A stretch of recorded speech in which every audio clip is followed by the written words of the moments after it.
Aghasagbon yere o.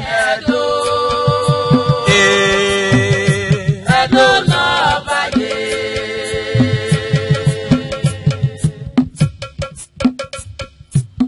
Aghasagbon yere o. Edo. Ubini no pebo. Edo na baye. Aghasagbon yere o. Edo. Edo na baye.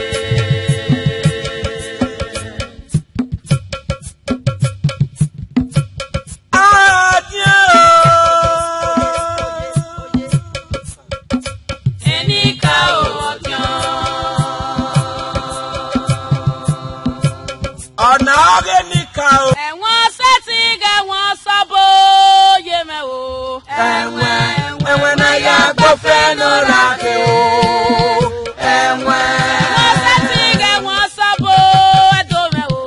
Ẹ̀wọ̀n náà yà gbọ́fẹ́ náà rà kí o. Ẹ̀wọ̀n sẹ́tì gẹ̀wọ̀n sẹ́bọ̀ bàbá o. Ẹ̀wọ̀n náà yà gbọ́fẹ́ náà rà kí o. Ẹ̀kọ́fẹ́ náà gbàgbé o yẹmẹ̀ o. Ẹ̀wọ̀n náà yà gbọ́fẹ́ náà rà kí o. Ẹ̀kọ́fẹ́ náà gbàgbé o yẹmẹ̀ o. Ẹ̀wọ̀n náà yà gbọ́fẹ́ náà rà kí o.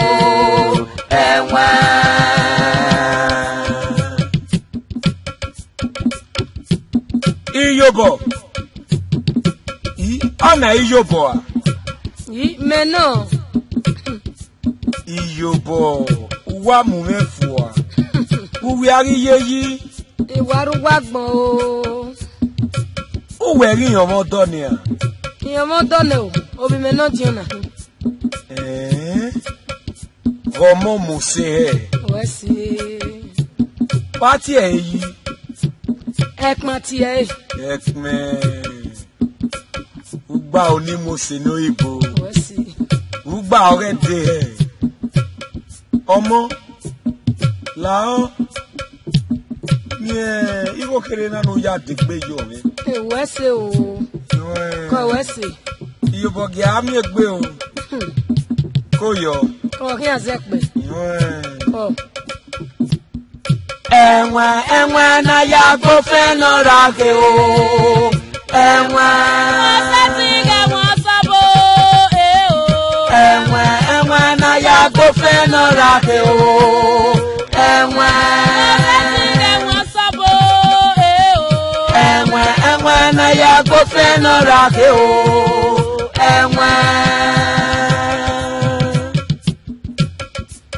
Era pe bo wa o.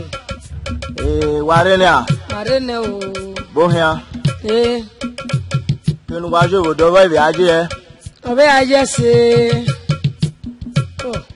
Mama. Rekpe ni emiamia. Wa kan. Mai wa kian bo de. Ose ni bia kanika zo se mufa.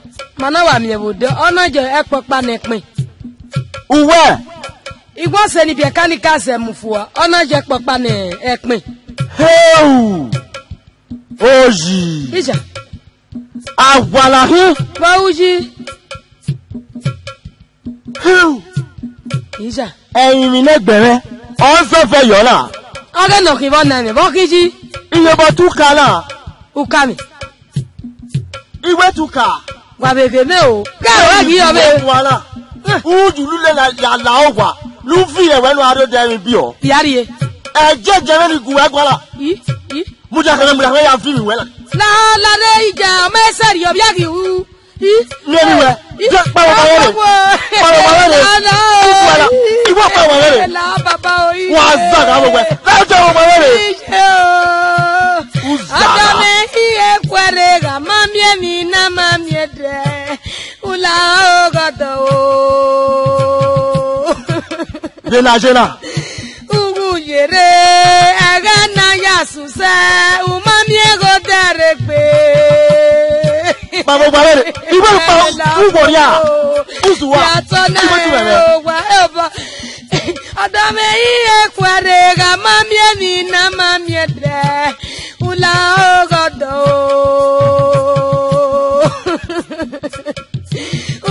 jere agana ya susa umamiego darekbe awa supala kari aegi obe you o je mana mi o e ma veri go jo boni e kan go na e o la papa supa adame iye kwere ga mami ni na mami de ula ogodo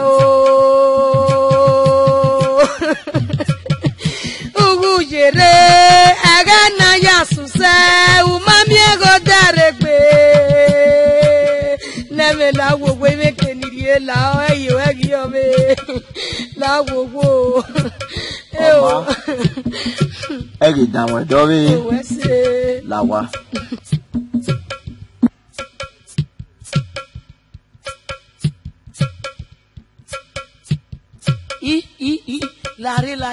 Lare. O me no sunu wodo. Wa miena fucking Ere pe han gbije pe wa. Bawo. Nda we ose. Ni ye pe kalele vegenede. Ojigo no vie. Ogbe wa. Agwa dan. Go e gbeta ma we. Ti ma ni vie do. I ma wa bua e. Oni emi no gbe. Ako. Wo be awa wo. Ami mi wa wa. Bola kere. Oh, imagine obi eto na gbe. Aya bi ore bi wo be do mu fie ma. Bota bunu na yi. Iya. Ana le se no ale ro bi me ba. What me ugweni lare ni ge ire pe gwo mi ni ami ni a gwo mi na marigo na gwo mi mu eto na mu me gwe o we wa ro bi me nda if do kama we evi no sunu wodo la egui o egui awe la no mama awe la no keti an ro na nu ya tori sha mi we na ozavanere akia mawe ona sezoto oso e ona gise igide gbe kama we mi ropa akia odo o se dan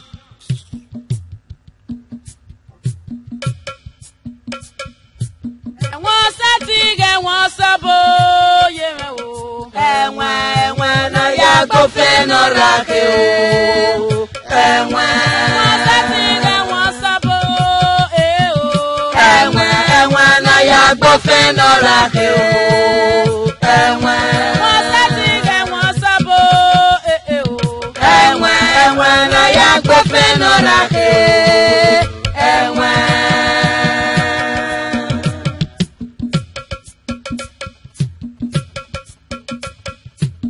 Padamo ọmọ no fie laloke yan oyo yan baba uwari iri ugbo baba ọmọ gba we de wọ́n ṣe baba sike mo me ko baba be me baba ọmọ no fie agwa ga ku e baba wa ogu na ogwe me go gwa do meje nu na gbo boyo meku ko si egbe no je beri yo ija we abi arogodo emi mawu ama be ya ta mo ta uju e pa wa ya ka iye agwa bure gwa na opia o ledu kan mese na kwe bugwe gwe mo bogwa agwe mo ku gwa bu mele ije gwa bu mele gene go pia na dada no mama na no me no je ogwa tie me itu ene me gwa ma buketa mama gwa gbo yo me ku no na go godo je amata ahuana ki egbe wa gbo me e patu agbiki we awun ye gwa we so e meta mo we ahuana awa azo egwe e ba o da gbegbanu awun ye gwa egwe lare mewe wa mu ro bi ere e ba gwa yo be va dunu eji teti eju egbe so no na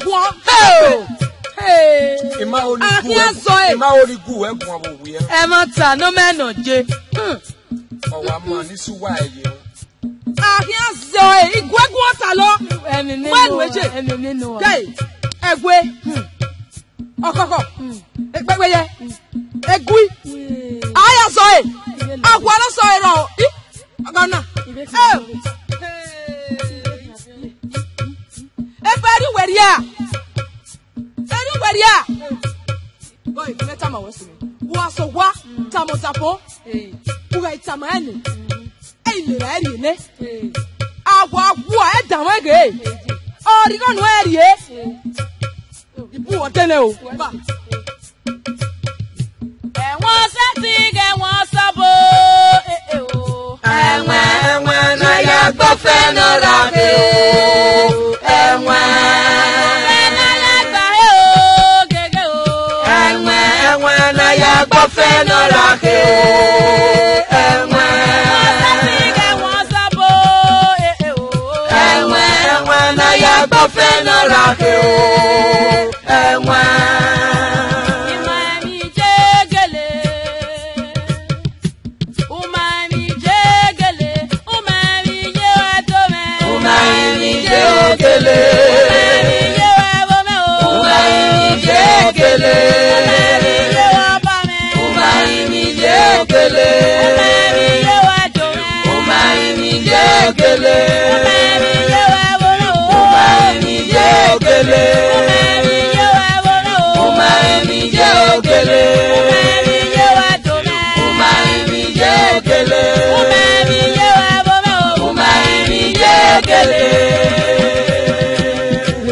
O okona wiga so wani ta moda fún mi beni na mi no kasun we no gbera ote we mi re o han go meta bi aso wa o gbe mi ri e ata la dia wunu o wa ro mi ko ita o yeti ita agwa o ma mi ye wo me o ma mi je gele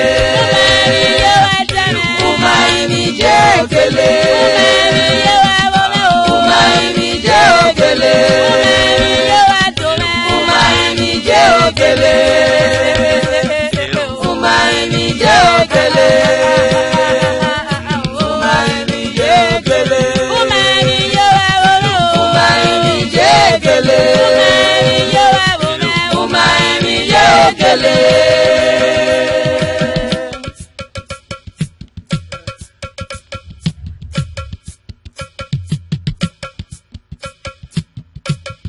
Wewe amomo ajo pe bo obo we nu ka mi nu wo ra mi pe mi nu le gbe randa fun ni anu ka mi nu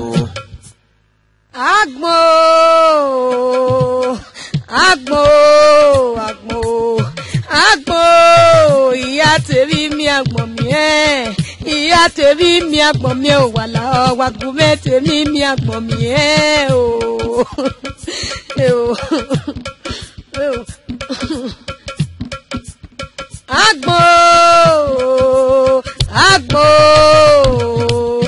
agbo iya tèmi mi agbon mi iya tèmi mi agbon mi o iya tèmi mi agbon mi o wa mi agbon mi no ma gwe sana agbo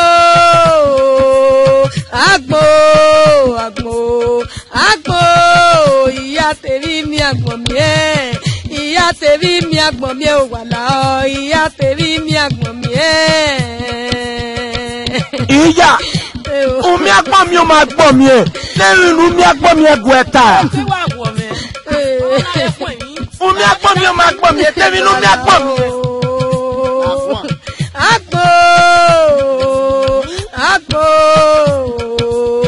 agbo iya tèmi mi agbon mi igi ki amoda igego papa ina to e lava to e oke gbobo yo me kun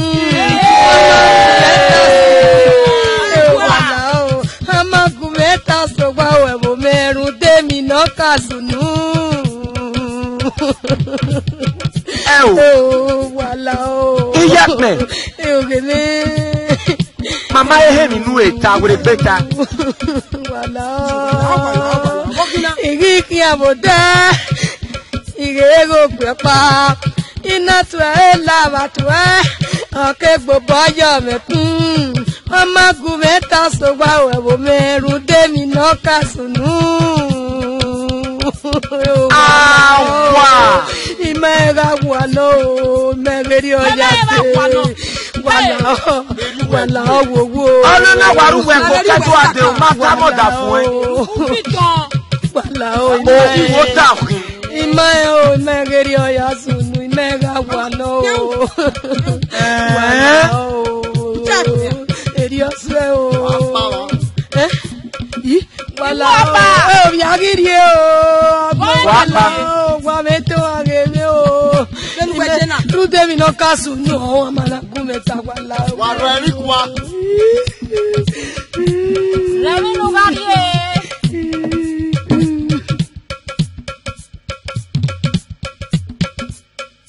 Oho. Udingbe. Zeve kinu dona. Nuna si o ba lo yoda fún egbe. Zewo ka gbogegbe na. Ti ka mana ni awe. Owo nu re mi. Logari owe bibio.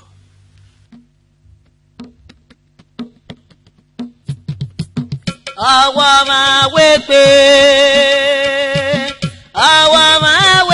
omagi egiri okade o. Awa ma wegbe Omagi egiri okade o. Awa ma wegbe omagi egiri okade o. Awa ma wegbe Omagi egiri okade o.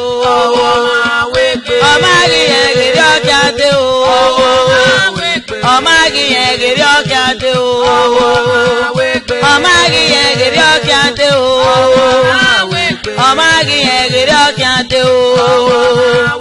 Omagi egiri okade o. Omagi egiri okade o. Omagi egiri okade o.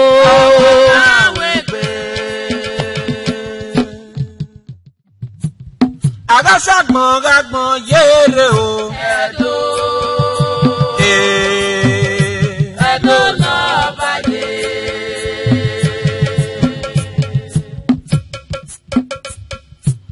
Aghasagbon yere o. Edo. Obini no pero.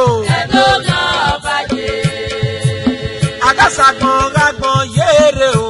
Edo. Edo na baje.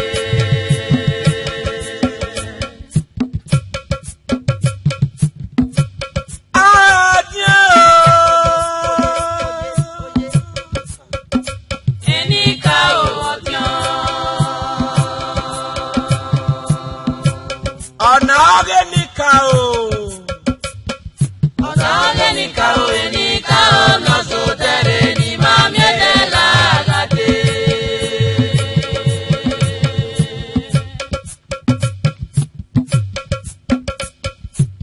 Aghasagbon yere o. Edo. Edo na baje.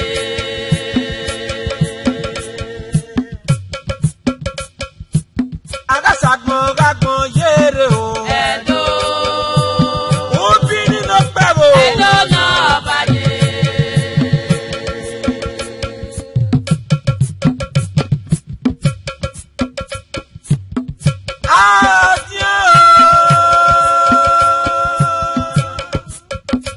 Enika owotian. Ọ̀nà ọ̀gẹ̀ nìka o. Ọ̀nà ọ̀gẹ̀ nìka o. Enika ọ̀nà sọ̀tẹ̀rẹ̀ ni màmí ẹ̀dẹ̀ làgàdé.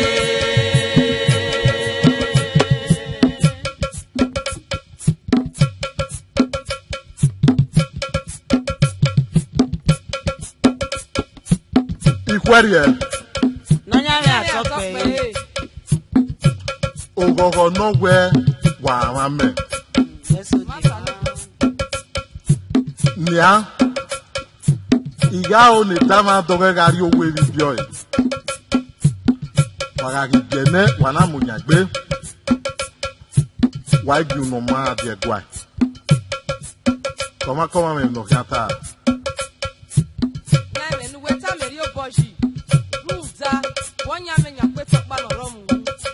Yeah. Nonyame ugatọpe. No give Vanessa can be you boy. Zero for John or a guana. Oma oga fu wa gbe. Iseo. Wahia, Moya, Wua. Aghasagbon yere o. Edo.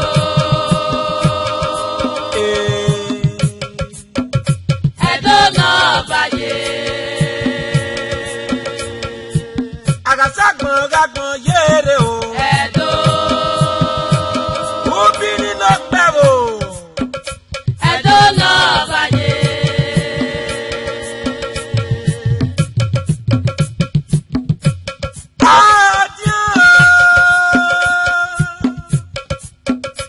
Enika odio.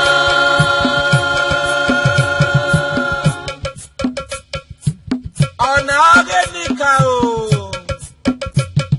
Ọ̀nà Aghanika o, enika o, na so tare ni mami otela agate.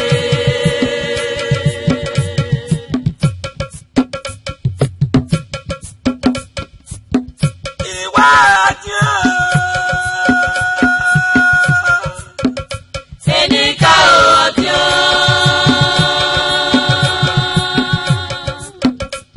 Ọ̀nà Aghanika o. Ọ̀nà Aghanika o, enika o, na so tare ni mami otela agate.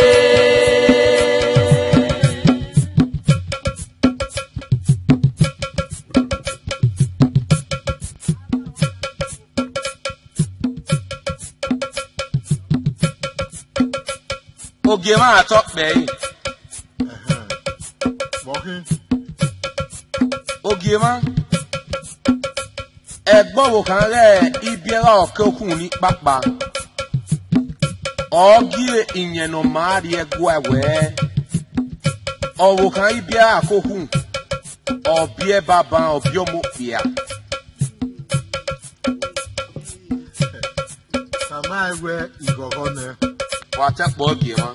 Omoniga Gwedia. Ìṣe Oma Gwedia o Meji.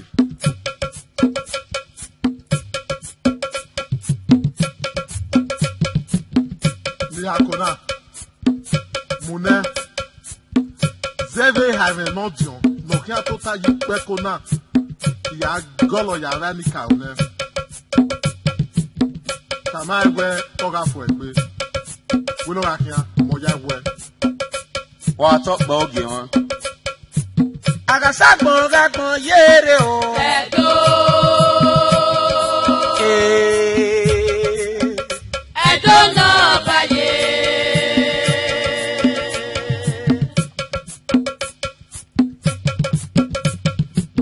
Aghasagbon yere o. Edo. Edo no baye.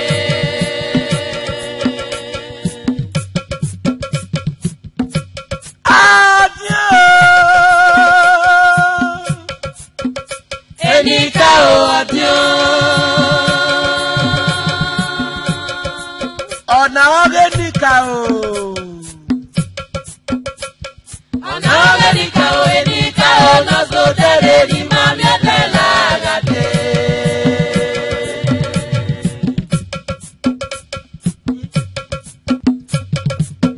Oge máa tọ́ pẹ́ yìí. Walking. Wakede. Walkwekia. Oge wọn. Ìwé ẹ̀wọ̀ ọ̀gẹ́ òun bu ẹ̀ nóde. Ogwe. Ọ̀wọ̀ kàwé náà diyan ọ̀bí ọmọ pìàrí nóde. Wà á tọ́pọ̀ oge wọn. Ogokame no dion. Opiomo no de. Lẹ́yìn náà méjì báwo ìdùn àtàmì mẹ́hẹ́. No de adé. Oge wọn. Ọmọ. Wílọ̀ ọ̀hìá mọ̀yá ẹ̀wẹ̀. Ọ̀rá fún ẹ̀gbẹ́. Ìṣe. Oge kún àná rírí ẹ̀dọ́. Ẹ̀rẹ̀ ní oge tàbí máa gáyàwó rí o. Oge kwane ibiedo. Yíyẹ oge kún àná rírí ẹ̀dọ́. Ẹ̀rẹ̀ ní oge tàbí gáyàwó rí o. Oge kwane ibiedo.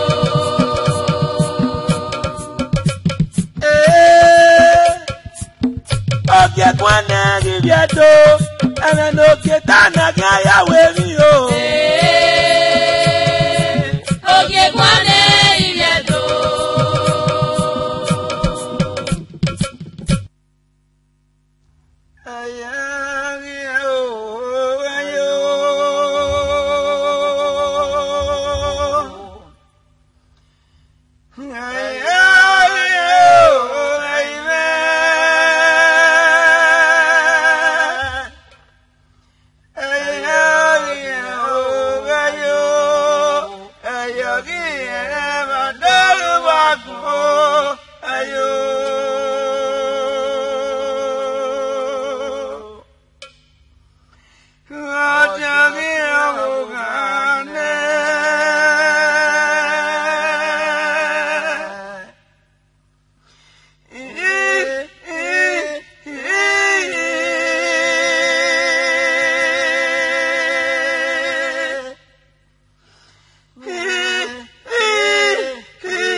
Aghasagbon gagbon yere o.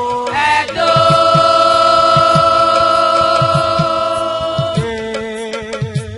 Edo no baje. Aghasagbon gagbon yere o. Edo. Ubini no pebo. Edo no baje.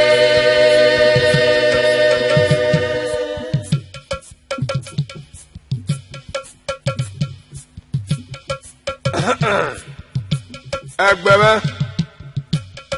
amirame wahiape wahen losunu runda erame odolo ari e ohone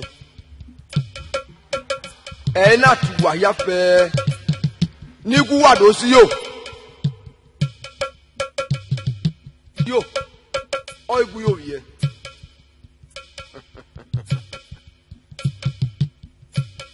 wàyà hẹ́n èèyàn sùnù wẹ̀ ẹ̀rà mẹ́ ọ̀dọ̀ lọ́wọ́ àrí òun ni mẹ́ àápàgé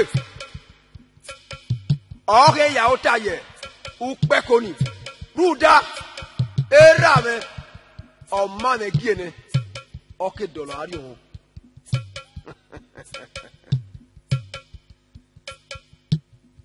Ijin meriji ve guamena ahia lele lórí video bo gbera e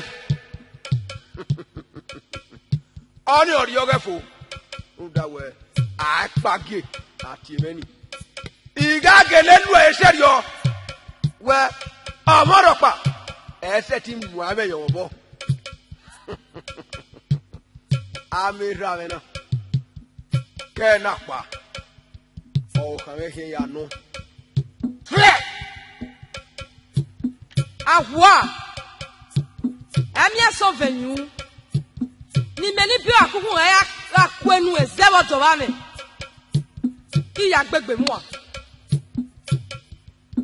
Ije Hewe Wewoji Dege ni no ramuto Nege ramuto Ato we no gado ga eno bi ebuna Ama be no anabe do ka we Ije me You can give it. Is the moment. Okay, done. I am a done.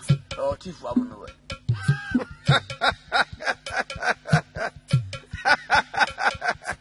Me, akpaki. Ite me mene. Ewe no ron. Itala diani. Aru okparo. No se ti pie wuriye. Oma yerio. Susu gwale. Ewa he ala he wonare. Wana we gbe fi owo ele wona. Ra. O ikpe agwa kpala re wona. Ugoto. Ewa he na abi ebuwa. Anyway. Very what China. Giadagage. Ama. Atile magbege ne o. Obi me. Eme no twinga ata no de. Ni hia yari obojo. Na me wi ori me gwe. Agwa. Itane. Wa mana ri oboje mi ni kai. Agwa. Runda we me. Akpaki. Amu amerita. Daddy, One more boy you won't who Diana. Akpagi. One more boy you won't who Diana. Larry, what we are to wear? Gueta mawe. Umana good you see on ma. Why we ebona? What happened? Kate. Mamake Marie. Who where? Mi marie. Oma.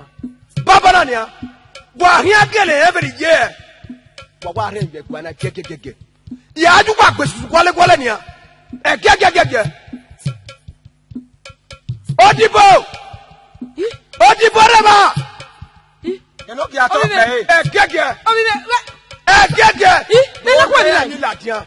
No ma pa gege. Lare. Me o se ya oto. Lare. Yoji. Me. Yoji, na gbe lo de bere. Agbage. Awe ji me sako.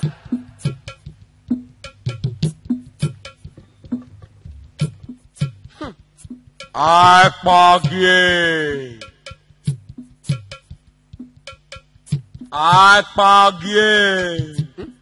Ati. Akpagi. Igba ahunso. O pe ko ni owe o. O dian. O pe ko ni make ku enu mu no dian. Iya. Buona mi. Enikao. Ihe ni ari egwu e. Iya se ti se we hegbere. Enikao no. Ihe se ni ari egwu wa. Afia mairo ni yeye. Sokma o pe ko na. Owo me no. Aghasagbon yere o. Edo.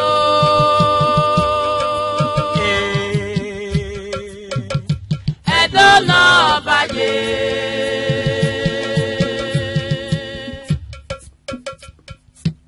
Aghasagbon yere o. Edo.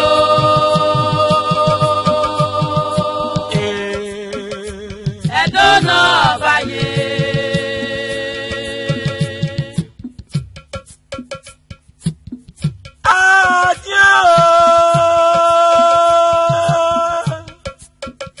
Enika o odion.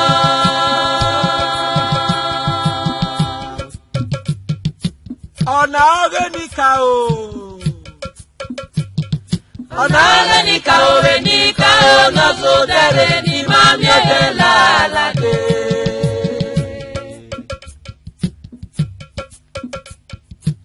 Aghasagbon yere o. Edo.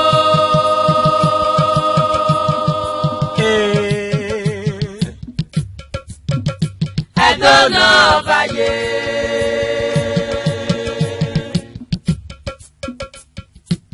Aghasagbon yere o. Edo.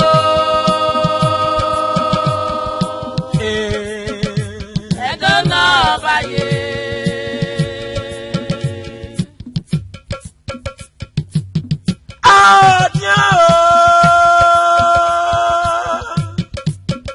Enika otion.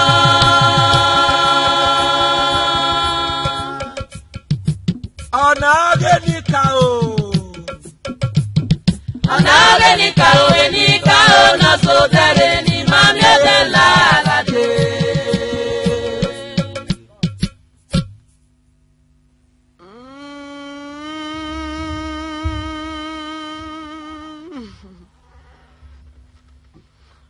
Ami o mo biega gi mi o bi e bia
na hino wa viegbe vie iregbo kalo naji.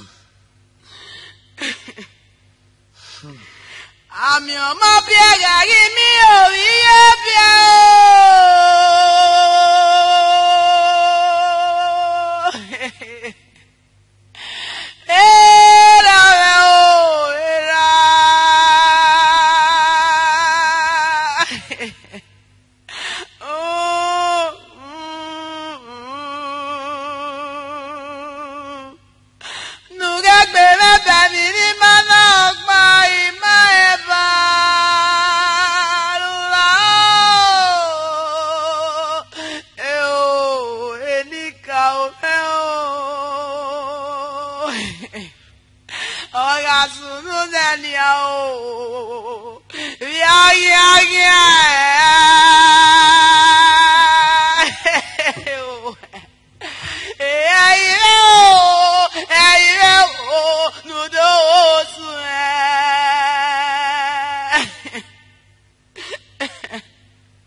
Momo sefe.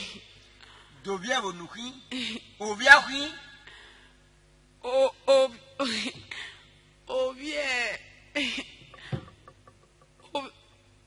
Ovia bagie.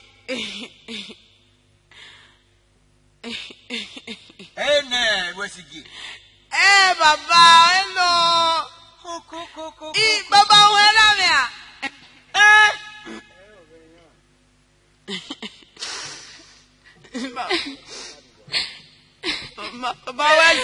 Baba wese salobo de bawe Wese baba what do of young boy baba wese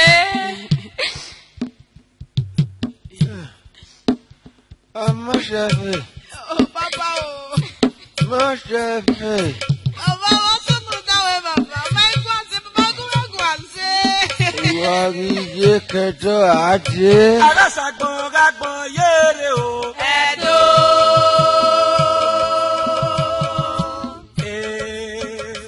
Edo no baje. Aghasagbon yere o. Edo.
chokpe. Ise. Aghasagbon ni gwala o. Osanu ye samobo. Eva kwe itagi logoma o. Aghasagbon ni gwala o rame. Osanu ye samobo. Eva kwe itagi logoma o. Aghasagbon ni gwala o save. Osanu ye samobo. Eva kwe itagi logoma o. Amo wieme. Evi bien me weke sene no domu yo. E mo ta ni ki obere ni musi. Ope akin. Ami ope apa no ma mu na no keke ti ma e. Emi go na paka o wa popo mo no wa gege mo no na imami go. So ko pa e no. If you pan no ze na me we afema fi me o ewe me na we gbe mo. E ma ta ni ki oriowe. Tane. So ko pano. Giorio we are kokpa. Ruza. Aru Aghasagbon na. No hia seti zaki ma we we. Agwa. Ona ya tene oriowe. Huh? Gay, mami, ina bewe. Onyemu sere. Aghasagbon ni gwala o. Osanu ye samobo. Eva kwe itagi logoma o. Aghasagbon ni gwala o rame. Osanu ye samobo. Eva kwe itagi logoma o. Aghasagbon ni gwala o save. Osanu ye samobo.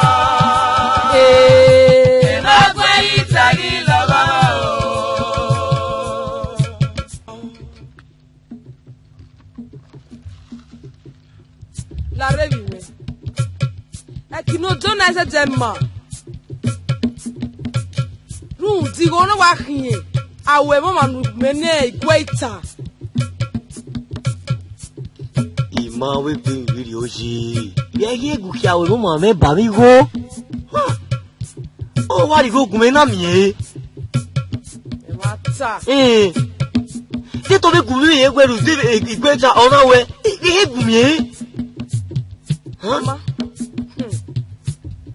Laje be na ya gun mi ayi e me je na. E wa je na lu da we ya gbegun e ri e nu la wowo je la o ge. Imi mi ya u, ime mi ya u. La wowo. Mama, awa to akia. Mama. We se je. Aghasagbon ni gwala o. Osanu ye samobo. Eva kwe itagi logoma o. Aghasagbon ni gwala o baba. Osanu ye samobo. Eva kwe itagi logoma o. Amo wie. What was it since mo yiwe na? Eje. Hell, papa, ya be ki ona e. Yahu. What was it? Ya mi o na ego. Ona ya hia we mo manu we me da me. Ori o merio. Merio even we. What the man me de oni we eri oni? Dan we oni ani ku we gun age even we o bonu we o egi na. O wa di go mi na mi e. O wa gbe egun mi o ma e de gbe se kenije o. La re ni an. E de gbe se kenije. La re ni an. E de gbe se. La o. E do na me bo ba. La o ni an. Erio la o.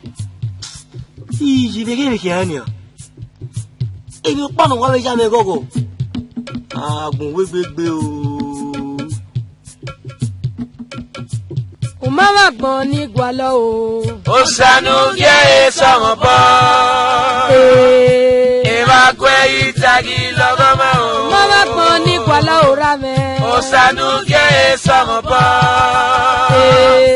Eva kwe itagi logoma o. Aghasagbon ni gwala o save. Osanu ye samobo. Eva kwe itagi logoma o.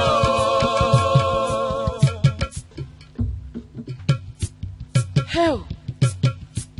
Agbon me jena.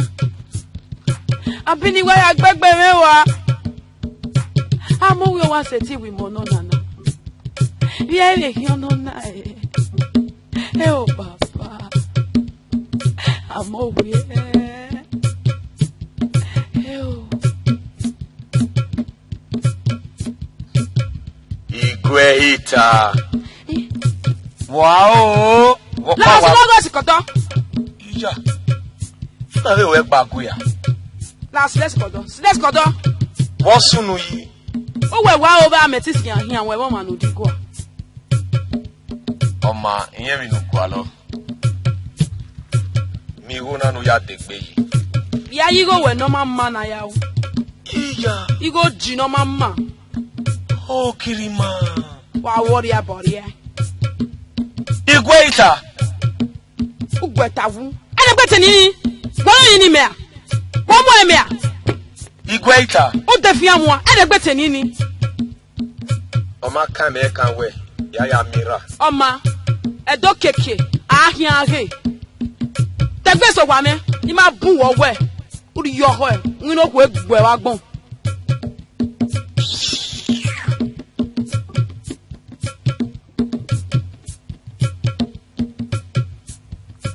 Arowa.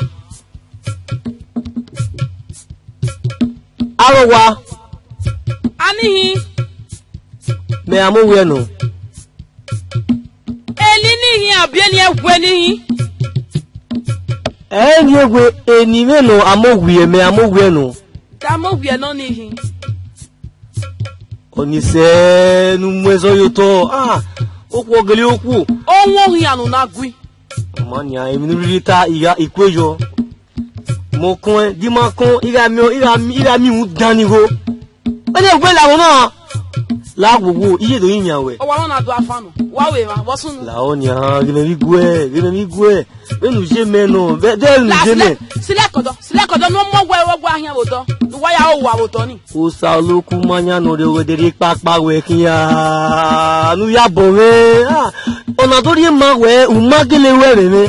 De tu we me. Igbe okeke nu we imeti ki awe mo ma meru digo. Nu ya bo me ni La obeje ma ya sin won legbe. Ubeje na do boyi kiyan le lo wa kan le lo de nu la wo igbe itare. Pe ya yo. La wo la o. E tayo meme nu la o. Iri agbon we. Iro emi ya. So kon pano. Awe mo ma ni menu e. Origo. Wesi. Rudo salobo animaga. Ya boy. Hey! Oh ma gije. Geme ba geme. Agbo ma we. Igweita me. Wesi. Beni wa kojo me na nya ege ma ya agwini. Ina wa ya kwigo igwe. Iya wa do mu yo na iwari go ju wa. Ebe ni asunwu. Ina ogwe la wona imadi to kan gbe. Imadi to kan gbe. Ise.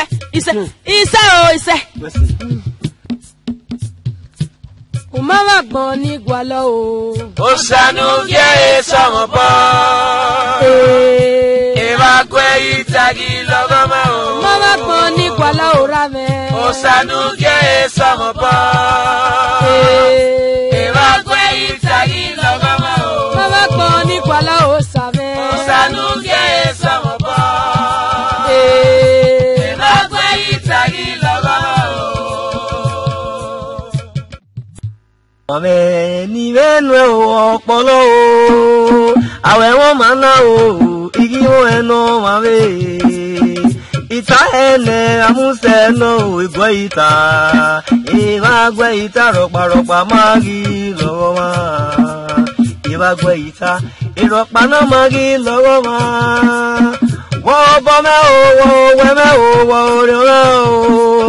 Wo eti me o, wo ya o me o ni ya lo de. Ori omo ki wa gweita, o mo ki.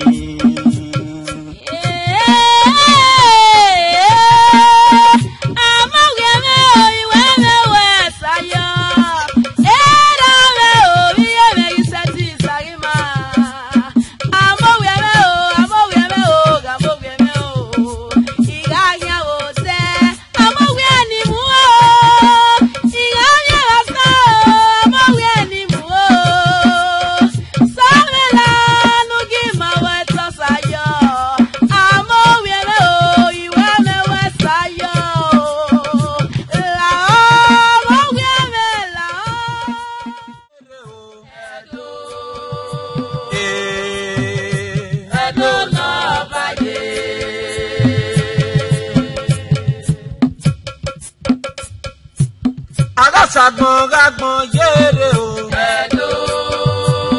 Ubini no pero. Edo na baje. Aghasagbon